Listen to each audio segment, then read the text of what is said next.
Hello friends, स्वागत है आप लोगों का मेरे यूट्यूब चैनल एग्जाम शुरू पर। अगर आप सीटेट की तैयारी कर रहे हैं तो ये वीडियो आपके लिए बहुत इंपॉर्टेंट है।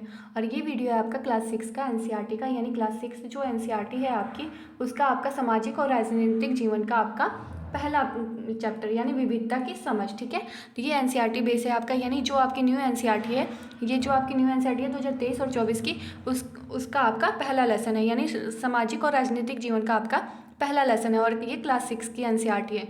तो चलिए स्टार्ट करते हैं वीडियो। देखिए क्या कहा जा रहा है इसमें। इसमें कहा गया है कि आपकी उम्र के 3 बच्चों ने ऊपर दिए गए चित्र बनाए हैं, यानी जो ये चित्र है, ये जो चित्र है वो आपकी उम्र के, यानी जो क्लास 6 में जो बच्चे हैं उन्होंने ये चित्र बनाए हैं। और आपको भी ये कह रहे हैं कि इस खाली बॉक्स में आपको चित्र बनाना है। ठीक है, और उससे आपको मतलब तुलना करनी है कि ये जो तीनों चित्र हैं और जो आपने जो चित्र बनाए हैं वो कितने भिन्न है या कितनी समानता है। ठीक है, देखिए आप खाली बक्से में अपना चित्र बनाइए, यानी यहाँ पे आपको चित्र बनाना है। ठीक है, और क्या आपका चित्र अन्य 3 चित्रों जैसा है, यानी जो ये चित्र बने हुए हैं ऊपर उस जैसा ही आपका चित्र है। हो सकता है कि आपका चित्र इन तीनों से बहुत भिन्न हो, जैसे कि ये तीनों चित्र भी आपस में एक दूसरे से नहीं मिलते हैं। ऐसा इसलिए होता है कि सबका चित्रकारी करने का जो अपना तरीका होता है वो अलग अलग होता है। जिस तरह हमारी चित्रकारी में भिन्नता है, उसी तरह हमारे रंग रूप खान पान आदि में भी विभिन्नता होती है। ठीक है, अब देखिए, आप अपनी अध्यापिका की सहायता से यह पता कीजिए कि आप में से कितने साथियों के जवाब एक जैसे हैं। क्या कक्षा में कोई ऐसा साथी भी है जिसकी सूची आपको सूची से हूबहू मिलती है? शायद नहीं हो। हालांकि ऐसा होगा कि कई साथियों के कुछ जवाब आपके जवाबों से मिलते जुलते होंगे। कितने साथियों को आपके जैसे किताब पढ़ना पसंद है?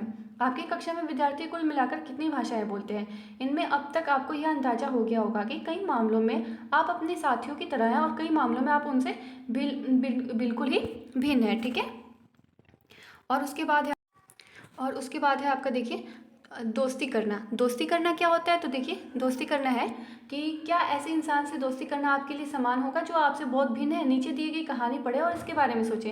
यानी आपको यहाँ पे एक कहानी दिया गया और उसे आपको पढ़ के बताना है कि क्या सही में ऐसा होता है। मैंने इसे एक मजाक की तरह लिया, मजाक जो कि फटे पुराने कपड़े पहने एक छोटे से लड़के के, यानी जो एक छोटा लड़का है उसके लिए था, और छोटे लड़के के लिए था जो जनपद के भीड़ भाड़ वाले चौराहे की लाल बत्ती पर अखबार बेचता था। मैं जब भी वहां से साइकिल से गुजरता, वह अंग्रेजी का अखबार हाथ में लहराते हुए मेरे पीछे भागता और उस दिन की सुर्खियों को हिंदी अंग्रेजी के मिले जुले शब्दों में चिल्ला चिल्लाकर सुना रहा था। इस बार मैं पटरी के सहारे रुका और मैंने उससे हिंदी का अखबार मांगा। उसका मुंह खुला का खुला रह गया। उसने पूछा, मतलब आपको हिंदी आती है? यानी उसने मुझसे पूछा कि आपको हिंदी आती है? मैंने कहा बिल्कुल। मैंने अखबार के पैसे देते हुए कहा, क्यों, तुमने क्या सोचा? वह रुका, पर आप लगते हो तो बड़े अंग्रेज हो। वह बोला, मतलब कि आप हिंदी भी पढ़ सकते हैं? उसने मुझसे फिर दोबारा प्रश्न किया। ठीक है, उसके बाद है, हाँ बिल्कुल पढ़ सकता हूँ। इस बार मैं थोड़ा अधीर होते हुए बोला, मैं हिंदी बोल सकता हूँ, पढ़ सकता हूँ और लिख भी सकता हूँ। मैंने स्कूल से दूसरे सब्जेक्ट यानी विषय के साथ हिंदी पढ़ी है। यानी सब्जेक्ट क्या होता है? विषय, यानी उसके साथ उन्होंने हिंदी पढ़ी। ठीक है, अब उसने पूछा सब्जेक्ट क्या होता है? अब जो कभी स्कूल नहीं गया उसको ये मैं क्या समझाता कि सब्जेक्ट क्या होता है? वह कुछ होता है। मैंने शुरू किया ही था कि बत्ती हरी हो गई और मेरे पीछे गाड़ियों के हॉर्न का शोर 100 गुना बढ़ गया था। मैंने भी अपने आप को ट्रैफिक के साथ आगे बढ़ने दिया। अगले दिन वह फिर से वहाँ पर था। वह मुस्कुरा रहा था और मेरी तरफ हिंदी का अखबार बढ़ाते हुए उसने कहा, भैया आपका अखबार, यह बताइए कि सब्जेक्ट क्या चीज़ है? अंग्रेजी का यह शब्द उसकी जबान पर अजीब लग रहा था। ऐसा लगा मानो अंग्रेजी में सब्जेक्ट शब्द का जो दूसरा अर्थ है वो प्रजा, उस अर्थ में वह उसका प्रयोग कर रहा था। ठीक है, उसके बाद है आपका ओह ओह, यह कुछ पढ़ाई लिखाई से संबंधित होता है। ठीक है, मैंने कहा। उसके बाद चूंकि बत्ती लाल हो गई थी, सो मैंने पूछा, तुम कभी स्कूल गए हो? कभी नहीं, उसने जवाब दिया। फिर बात बढ़ाते हुए उसने गर्व से कहा, मैं जब इतना ऊंचा था तभी से मैंने काम करना शुरू कर दिया। उसने मेरी साइकिल की गद्दी के बराबर अपने आप को नापा। पहले मेरी माँ मेरे साथ आती थी, लेकिन अब मैं अकेले ही कर लेता हूँ। अभी तुम्हारी माँ कहाँ है? मैंने पूछा। तब तक बत्ती हरी हो गई थी और मैं चल पड़ा। ठीक है, उसके बाद है, मैंने उससे अपने पीछे कहीं से चिल्लाते हुए कहा, वो मेरठ में है और उसके साथ बाकी ट्रैफिक के शोरगुल में डूब गया। मेरा नाम समीर है, उसने अगले दिन कहा और बड़े शर्माते हुए मेरा नाम पूछा। आपका नाम? यह जो था तो बड़े आश्चर्य की बात थी। मेरी साइकिल डगमगाई। मेरा नाम भी समीर है, मैंने बताया। क्या? उसकी आंखें एकदम से चमक उठी। हाँ, मैंने मुस्कुराते हुए कहा। तुम्हें पता है समीर का अर्थ क्या होता है? पवन, हवा। और पवन पुत्र कौन है जानते हो? हनुमान। तो अब से आप समीर और मैं दोस्त समीर, ठीक है। उसने खूब खुश होते हुए कहा, हाँ ठीक है। मैंने जवाब दिया और अपना हाथ आगे बढ़ाया। हाथ मिलाओ समीर। तो उसका छोटा सा हाथ मेरे हाथ में एक नन्ही सी चिड़िया की तरह समा गया। मैं साइकिल चलाकर आगे बढ़ा, पर उसके हाथ की गर्माहट अब तक महसूस कर रहा था। अगले दिन उसने चेहरे पर उसकी चिर परिचित मुस्कान नहीं थी। मेरठ में बड़ी गड़बड़ हो गई, उसने कहा। वह दंगों में बहुत लोग मारे गए हैं। मैंने मुख्य अखबार की सुर्खियों की तरफ देखा। बड़े बड़े अक्षरों में लिखा था, सांप्रदायिक दंगे। लेकिन समीर, मैंने शुरू ही किया था कि मैं मुस्लिम समीर हूँ। वह बोल पड़ा। मैं और मेरे सभी लोग मेरठ में हैं।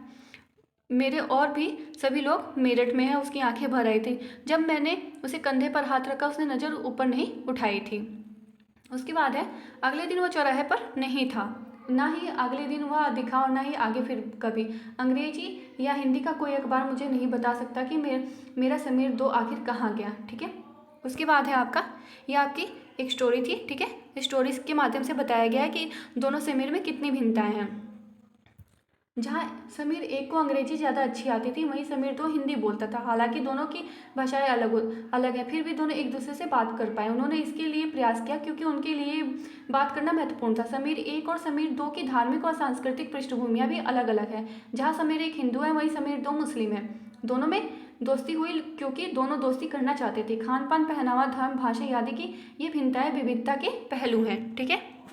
उसके बाद है आपका, अपनी विविध धार्मिक और सांस्कृतिक पृष्ठभूमियों के अलावा समीर 1 और समीर 2 कई अन्य मामलों में भी एक दूसरे से अलग थे। उदाहरण के लिए आपको बताया गया है कि समीर 1 ने स्कूल में पढ़ाई की थी, जबकि समीर 2 अखबार बेचता था। समीर 2 को स्कूल जाने का मौका मिला ही नहीं। आपने संभवतः अपने इलाके में ऐसे कई लोगों को देखा होगा जो गरीब हैं और जिनकी भोजन, घर और कपड़े की ज़रूरतें भी पूरी नहीं हो पाती। यह फ़र्क उस फ़र्क से अलग है जिसके बारे में हमने पहले पढ़ा था। यह विविधता का रूप नहीं है, बल्कि गैर बराबरी का रूप है। गैर बराबरी का मतलब होता है कि कुछ लोगों के पास ना अवसर है और ना ही ज़मीन या पैसे जैसे संसाधन जो दूसरों के पास हैं। इसलिए गरीबी और अमीरी विविधता का रूप नहीं है, यह लोगों के बीच मौजूद असमानता यानी गैर बराबरी है। जाति व्यवस्था असमानता का एक और उदाहरण है। इस व्यवस्था में समाज को अलग अलग समूहों में बांटा गया है। इस बंटवारे का आधार था कि लोग किस किस तरह का काम करते हैं और जिस जाति में पैदा होते हैं उसे बदला नहीं जा सकता। उदाहरण के लिए, अगर आप कुम्हार के घर में पैदा हो गई हैं तो आपकी जाति कुम्हारी होगी और आप बस वही बन सकती हैं। कोई व्यक्ति जाति से जुड़ा अपना पेशा भी नहीं बदल सकता, इसलिए उस ज्ञान के अलावा किसी अन्य ज्ञान को हासिल करना जरूरी नहीं समझता। इसकी गैर बराबरी पैदा हुई है, इससे गैर बराबरी पैदा हुई है। आप इस बारे में अगले पाठों में पढ़ेंगे, ठीक है। उसके बाद है आपका, विविधता हमारे जीवन को कैसे समृद्ध करती है, यानी विविधता जो है हमारे जीवन में कैसे समृद्धि लाती है। तो देखिए, जैसे समीर 1 और समीर 2 दोस्त बने, ठीक वैसे ही आपकी भी सहेलियां होंगी जो आपसे बहुत अलग होंगी। आपने शायद उनके घर में अलग तरह का खाना खाया होगा, उसके साथ अलग त्यौहार मनाए होंगे, उसके कपड़े पहनकर देखे होंगे और थोड़ी बहुत उनकी भाषा भी सीखी होगी, ठीक है। उसके बाद देखिए, आपको शायद तरह तरह के जानवरों, रानियों, साहसिक घटनाओं या भूतों की कहानियाँ पसंद होंगी। संभवतः है कि आपको खुद कहानी बनाना भी बहुत अच्छा लगता होगा। एक अच्छी कहानी पढ़ने से हमेशा खुशी मिलती है और उसे पढ़कर और ज़्यादा कहानियाँ बनाने के लिए नए नए विचार मिलते हैं। जो लोग कहानियाँ लिखते हैं वे विभिन्न स्रोतों, किताबों, वास्तविक जीवन और कल्पना से प्रेरणा लेते हैं, ठीक है। कुछ लोग जंगल में जानवरों के नज़दीक रहे और उन्होंने जानवरों की दोस्ती व लड़ाइयों के बारे में कहानियाँ लिखी। कुछ अन्य लोगों ने राजा रानियों के वृत्तांत पढ़कर प्यार और सम्मान के किस्से लिखे थे, ठीक है। उसके बाद है आपका, कुछ ने अपने बचपन की यादों में गोते लगाए, स्कूल और दोस्तों की मधुर यादों में निकालकर कुछ साहस की कहानियाँ लिखी। कल्पना कीजिए कि जिनकी कहानियाँ आपने सुनी या पढ़ी, उन्हीं सभी कहानीकारों या कहानी का सुनाने वालों को ऐसी जगह पर ना रहना पड़े जहां लोग केवल 2 ही रंग के कपड़े पहनते हो, लाल एवं सफ़ेद, एक तरह का खाना खाते हो, शायद आलू, समान रूप से केवल 2 पशु पक्षियों को पालते हो, उदाहरण के लिए हिरन और कौवा, और केवल सांप सीढ़ी खेल में अपना मनोरंजन करते हो। ऐसी जगह रहकर वे कैसी कहानियाँ लिख पाएंगे, ठीक है। उसके बाद है आपका, भारत में विविधता। भारत में विविधता कैसे मिलती है। भारत विविधताओं का देश है। हम विभिन्न भाषाएं बोलते हैं, विभिन्न प्रकार का खाना खाते हैं, अलग अलग त्यौहार मनाते हैं और भिन्न भिन्न धर्मों के क्या करते हैं, का पालन करते हैं। लेकिन गहराई से सोचे तो वास्तव में हम एक ही तरह की चीज़ें करते हैं, केवल हमारे करने के तरीके अलग होते हैं, ठीक है। अब यहाँ पे आप देख सकते हैं, आपको यहाँ पे दिखाया गया है भारत के लोग विविध तरीकों से नीचे लिखे काम करते हैं। यहाँ उनमें से एक तरीका बताया गया है, जो 2 तरीके और लिखने हैं आपको, यानी प्रार्थना कौन करता है, भक्ति गीत, उसके बाद है शादी करना, विभिन्न प्रकार के कपड़े पहनना, उसके बाद है आपका अभिवादन करना, चावल पकाना। ये कौन कौन से लोग करते हैं, ये इस बारे में हमें बताना है, ठीक है। उसके बाद है आपका हम विविधता को कैसे समझें। करीब 200 वर्ष पहले, जब रेल, हवाई जहाज, बस और कार हमारे जीवन का हिस्सा नहीं थे, तब भी लोग संसार के एक भाग से दूसरे भाग की यात्रा करते थे। वे पानी के जहाज, घोड़ों या ऊँट पर बैठकर जाते थे या फिर पैदल चलकर जाते थे। अक्सर ये यात्राएं खेती और बसने के लिए नई जमीन की तलाश में या फिर व्यापार के लिए की जाती थी। चूँकि यात्रा में बहुत समय लगता था, इसलिए लोग नई जगह पर अक्सर काफ़ी लंबे समय तक ठहर जाते थे। इसके अलावा सूखे और अकाल के कारण कई बार लोग अपना घर बार छोड़ देते थे। उन्हें जब पेट भर खाना तक नहीं मिलता था, तब वे नई जगह जाकर बस जाते थे। कुछ लोग काम की तलाश में और कुछ युद्ध के कारण घर छोड़ देते थे। लोग जब नई जगह में बसना शुरू करते थे तो उनके रहन सहन में थोड़ा बदलाव आ जाता था। कुछ चीज़ें वे नई जगह की अपना लेते थे और कुछ चीज़ों में वे पुराने ढर्रे पर ही चले जाते थे। इस तरह उनकी भाषा, भोजन, संगीत, धर्म आदि में नए पुराने का मिश्रण हो जाता था। उनकी संस्कृति और नई जगह की संस्कृति में आदान प्रदान होता था और धीरे धीरे एक मिश्रित यानी मिली जुली संस्कृति उभरती नजर आती थी। अगर आप अलग अलग क्षेत्रों का इतिहास देखें तो हमें पता चलेगा कि किस तरह विभिन्न सामाजिक प्रभाव में वहाँ के जीवन और संस्कृति को आकार देने में योगदान दिया है। किस तरह से कई क्षेत्र अपने विशिष्ट इतिहास के कारण विविधता संपन्न हो जाते हैं। ठीक उसी प्रकार लोग अलग अलग तरह की भौगोलिक स्थितियों में से किस प्रकार सामंजस्य बैठाते हैं, उनमें से भी विविधता उत्पन्न होती है। उदाहरण के लिए समुद्र के पास रहने में और पहाड़ी इलाकों में रहने में बड़ा फर्क होता है। न केवल वहाँ के लोगों के कपड़ों और खान पान की आदतों में फ़र्क होगा, बल्कि जिस तरह का वे काम करते हैं वे भी अलग होंगे। शहर में अक्सर लोग यह भूल जाते हैं कि उनका जीवन उनके भौतिक वातावरण से किस तरह गहराई से जुड़ा हुआ है। ऐसा इसलिए है कि शहरों से लोग विरले ही अपनी सब्जी या अनाज उगाते हैं। वे इन चीज़ों के लिए बाजार पर ही निर्भर रहते हैं। आइए भारत के 2 भाग यानी लद्दाख और केरल के उदाहरण के जरिए यह समझने की कोशिश करें कि किसी क्षेत्र की विविधता पर उनके ऐतिहासिक और भौगोलिक कारकों का क्या असर पड़ा है। यानी जो भारत के 2 राज्य हैं यानी लद्दाख और केरल, उसके बारे में हमें बात करनी है। अब देखिए, ये है आपका लद्दाख। ये जो आपका चित्र दिखाया गया ये है लद्दाख, ऊंचे पहाड़ों वाला रेगिस्तान, ठीक है।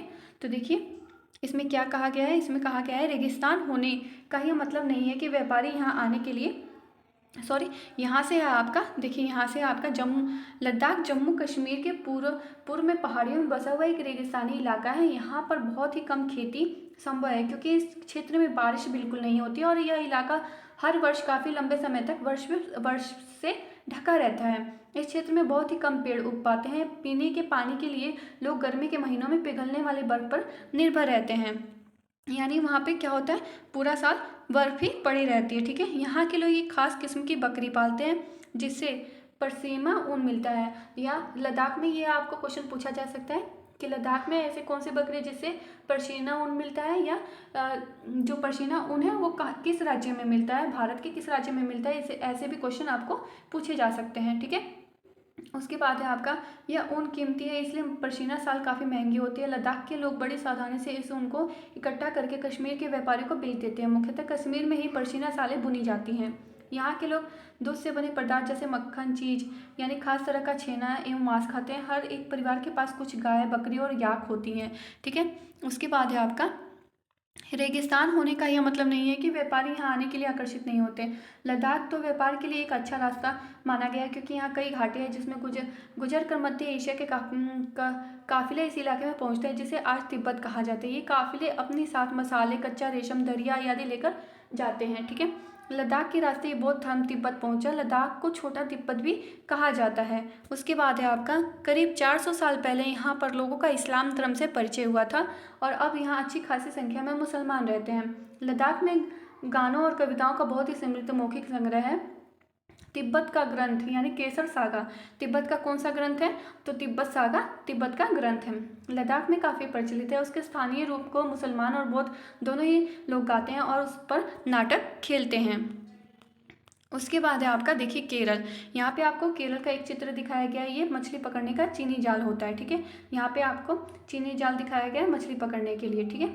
तो देखिए केरल भारत के दक्षिण पश्चिम कोने में बसा हुआ राज्य है। यह एक तरफ समुद्र से घिरा हुआ है और दूसरी तरफ पहाड़ियों से। इन पहाड़ियों पर विविध प्रकार के मसाले जैसे काली मिर्च, लौंग, इलायची आदि उगाए जाते हैं। इन मसालों के कारण यह क्षेत्र व्यापारियों के लिए बहुत ही आकर्षक बना हुआ है। सबसे पहले अरबी या एवं यहूदी व्यापारी केरल आया। ऐसा माना जाता है कि ईसा मसीह के धर्मदूत संत थॉमस लगभग 2000 साल पहले यहाँ आए। भारत में ईसाई धर्म लाने का श्रेय उन्हीं को जाता है। अरब से कई व्यापारी यहाँ आकर बसे। इब्न बतूता जो करीब 700 साल पहले यहाँ आए, अपने यात्रा वृतांत में मुसलमानों के जीवन का विवरण देते हुए लिखा है कि मुसलमान समुदाय की यहाँ बहुत बहुत इज्जत होती है। ठीक है, उसके बाद है आपका वास्को डी गामा पानी के जहाज से यहाँ पहुंचे तो पुर्तगालियों ने यूरोप से भारत तक का समुद्री रास्ता तय किया। इन सभी ऐतिहासिक प्रभाव के कारण केरल के लोग विभिन्न धर्मों का पालन करते हैं। उसके बाद है आपका देखिए वास्को डी गामा पानी के जहाज से यहाँ पहुंचा तो पुर्तगालियों ने यूरोप से भारत तक का समुद्री रास्ता जाना। उसके बाद है आपका इन सभी ऐतिहासिक प्रभाव के कारण केरल के लोग विभिन्न धर्मों का पालन करते हैं, जिन्हें यहूदी, इस्लाम, ईसाई, हिंदू एवं बौद्ध धर्म शामिल है। उसके बाद है आपका देखिए चीन के व्यापारी भी केरल आए। यहाँ पर मछली पकड़ने के लिए जो जाल इस्तेमाल किया जाता था वे चीनी जालों से बहु मिलते हैं और उन्हें चीनी वल्ला कहते हैं। तलने के लिए जो लोग बर्तन इस्तेमाल करते हैं उन्हें चीना चट्टी कहते हैं। इसे चीन शब्द इस बात की ओर इशारा करता है कि उसकी उत्पत्ति कहाँ हुई। केरल की उपजाऊ जमीन और जलवायु चावल की खेती के लिए बहुत उपयुक्त है और वहाँ के अधिकतर लोग मछली, सब्जी और चावल खाते हैं। उसके बाद है आपका जहाँ केरल और लद्दाख की भौगोलिक स्थितियाँ एक दूसरे से बिल्कुल अलग है, वहीं हम यह भी देखते हैं कि लोग क्षेत्रों के इतिहास में भी एक ही प्रकार के सांस्कृतिक प्रभाव हैं। दोनों ही क्षेत्रों को चीन और अरब से आने वाले व्यापारियों ने प्रभावित किया। जहाँ केरल की भौगोलिक स्थिति में मसालों की खेती संभव बनाई गई, वहीं लद्दाख की विशेष भौगोलिक स्थितियाँ और उनसे व्यापारियों को अपनी ओर खींचा। इस तरह पता चलता है कि किसी भी क्षेत्र के सांस्कृतिक जीवन का उसके इतिहास और भूगोल से प्राय गहरा संबंध होता है। उसके बाद देखिए विविध संस्कृतियों का प्रभाव केवल बीते हुए कल की बात नहीं है। हमारे वर्तमान जीवन का आधारिक काम के लिए एक जगह से दूसरी जगह जाना होता है। हर एक कदम के साथ हमारे सांस्कृतिक रीति रिवाज और जीने का तरीका धीरे धीरे उन नए क्षेत्रों का हिस्सा बन जाते हैं जहाँ हम पहुँचते हैं। ठीक उसी तरह अपने पड़ोस में हम अलग अलग समुदाय के लोगों के साथ रहते हैं। अपने रोजमर्रा के जीवन में हम मिलजुल कर काम करते हैं और एक दूसरे के रीति रिवाज और परंपराओं में घुल मिल जाते हैं। उसके बाद देखिए विविधता में एकता क्या होती है। तो विविधता में एकता क्या है? भारत की विविधता या अनेकता को उसकी ताकत का स्रोत माना गया है। जब अंग्रेजों का भारत पर राज था तो विभिन्न धर्म, भाषा और क्षेत्र की महिलाओं और पुरुषों ने अंग्रेजों के खिलाफ मिलकर लड़ाई लड़ी थी। भारत के स्वतंत्रता संग्राम में अलग अलग परिवेशों के लोग इकट्ठे शामिल हुए थे।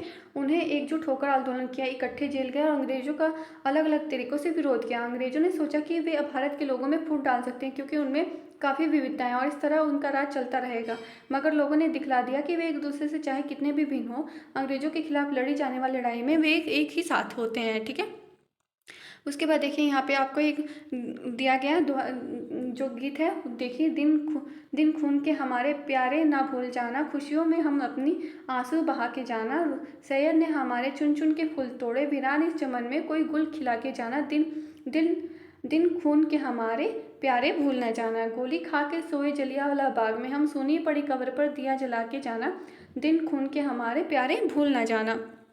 उसके बाद है हिंदू और मुसलमानों की होती है आज होली, बहते हैं एक रंग में दामन भीग न जाना, कुछ जेल में पड़े हैं कुछ कब्र में गड़े हैं, दो बूंद आंसू उन पर हमारे प्यारे बहा के जाना। ठीक है, ये जो भारतीय जन नाट्य संघ था इन्होंने ये गीत लिखा था। ठीक है, उसके बाद देखिए आपको यहाँ पे दिखाया गया है स्वतंत्रता दिवस के अवसर पर भाषण देते हुए पंडित नेहरू, यानी जो ये पंडित नेहरू है उन्होंने भाषण दिया था। तो देखिए क्या था, यह गीत अमृतसर में हुए जलियांवाला बाग हत्याकांड की बात गाया जाता है। इस हत्याकांड में एक ब्रिटिश जनरल ने उन शांतिप्रिय निहत्थे लोगों पर खुलेआम गोलियां चलवा दी थी जो बाग में इकट्ठे होकर सभा कर रहे थे। महिला, पुरुष, हिंदू, मुसलमान एवं सिख, कितने सारे लोग थे जो अंग्रेजों की पक्षपात नीति का विरोध करने के लिए जमा हुए थे। उनमें से बहुत लोगों की जाने गई, उनमें से बहुत ज़्यादा घायल हुआ कुछ। यह गीत उन्हीं शहीदों की याद में गाया जाता है। उसके बाद है आपका स्वतंत्रता संग्राम के दौरान उभरे गीत और चिन्ह विविधता के प्रति हमारा विश्वास बनाए रखते हैं। क्या आपको भारतीय झंडे की कहानी आप भारतीय झंडे की कहानी जानती हैं? स्वतंत्रता संग्राम के दौरान ही भारत के झंडे की परिकल्पना की गई थी। इस झंडे को सारे भारत में लोगों ने अंग्रेजों के खिलाफ इस्तेमाल किया था। जवाहरलाल नेहरू ने अपनी किताब भारत की खोज में लिखा कि भारतीय एकता कोई बाहर से थोपी हुई चीज़ नहीं है, बल्कि ये बहुत ही गहरी है, जिसके अंदर अलग अलग तरह के विश्वास और प्रथाओं को स्वीकार करने की भावना होती है। इसमें विविधता को पहचाना और प्रोत्साहित किया जाता है। ये नेहरू ही थे जिन्होंने भारत की विविधता का वर्णन करते हुए अनेकता में एकता का विचार हमें दिया था। उसके बाद है आपका दिया गया, देखिए यहाँ पे नोट में दिया गया आपका, रविंद्रनाथ टैगोर द्वारा रचित हमारा राष्ट्रगान भी भारतीय एकता की एक अभिव्यक्ति है। राष्ट्रगान किस तरह से एकता का वर्णन करता है अपने शब्दों में आपको लिखना है, ठीक है। यह आपका लेसन फर्स्ट कंप्लीट हुआ, कल आपका लेसन 2 कंप्लीट होगा। अगर आपको मेरी यह वीडियो पसंद आए तो लाइक शेयर कमेंट और सब्सक्राइब करना ना भूलें। Thanks for watching.